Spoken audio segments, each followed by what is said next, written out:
ایک دفعہ کا ذکر ہے، ایک گاؤں میں ایک شخص رہتا تھا۔ اس کا نام عبد الرحمن تھا۔ اس کے 3 بیٹے تھے۔ تینوں اپنے والد سے بہت محبت کرتے تھے۔ عبد الرحمن بھی اپنے بیٹوں سے بہت محبت کرتا تھا۔ ایک مرتبہ عبد الرحمن نے اپنے تینوں بیٹوں کو بلایا اور ان کو ایک ایک سیب دیا اور کہا کہ اس سیب کو ایسی جگہ جا کر کھاؤ جہاں تمہیں کوئی نہ دیکھ رہا ہو۔ جو ایسے کرنے میں کامیاب ہوگا میں اسے انعام دوں گا۔ تینوں بیٹے والد کو اللہ حافظ کہہ کر اور ان سے دعائیں لے کر گھر سے نکلے۔ دوسرے دن عبد الرحمن نے پھر بیٹوں کو بلایا اور باری باری سب سے پوچھا۔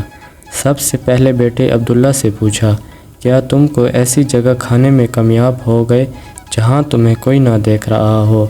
عبداللہ نے جواب دیا، الحمدللہ ابا جان، میں نے وہ سیب ایک درخت کے پیچھے جا کر کھایا، وہاں مجھے کوئی نہیں دیکھ رہا تھا۔ پھر عبد الرحمن نے اپنے دوسرے بیٹے سے پوچھا، یوسف تم بتاؤ تم نے کیا کیا؟ یوسف نے کہا، ابا جان، میں نے وہ سیب کمرے میں بند ہو کر اندھیرا کر کے کھایا اور مجھے یقین ہے کہ وہاں مجھے کسی نے نہیں دیکھا۔ عبد الرحمن نے تیسرے بیٹے سے پوچھا، سلیم تم نے کیا کیا؟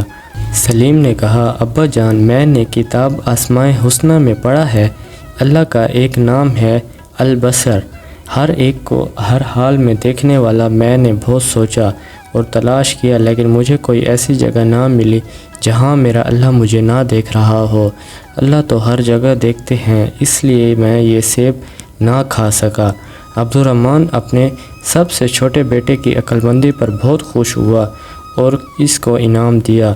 پھر عبد الرحمن نے اپنے بیٹوں سے کہا، میرے پیارے بیٹو، بے شک اللہ ہم سب کو ہر وقت ہر جگہ دیکھتا ہے، ہماری باتوں کو سنتا ہے اور جو خیالات ہمارے دل میں آتے ہیں ان کو بھی جانتا ہے، یعنی دلوں کے چھپے ہوئے راز کو بھی جانتا ہے۔ اللہ کی نافرمانی سے ہر وقت بچو اور اللہ کے سارے احکامات پر عمل کرو جس پر اللہ تم سے راضی ہو جائے اور تمہیں دنیا میں راحت، سکون، اطمینان عطا کرے اور مرنے کے بعد ہمیشہ ہمیشہ کے لیے جنت میں داخل کرے، جہاں انسان جو چاہے گا وہ ہو جائے گا، انسان کے دل میں جو چاہت ہوگی وہ پوری ہو جائے گی۔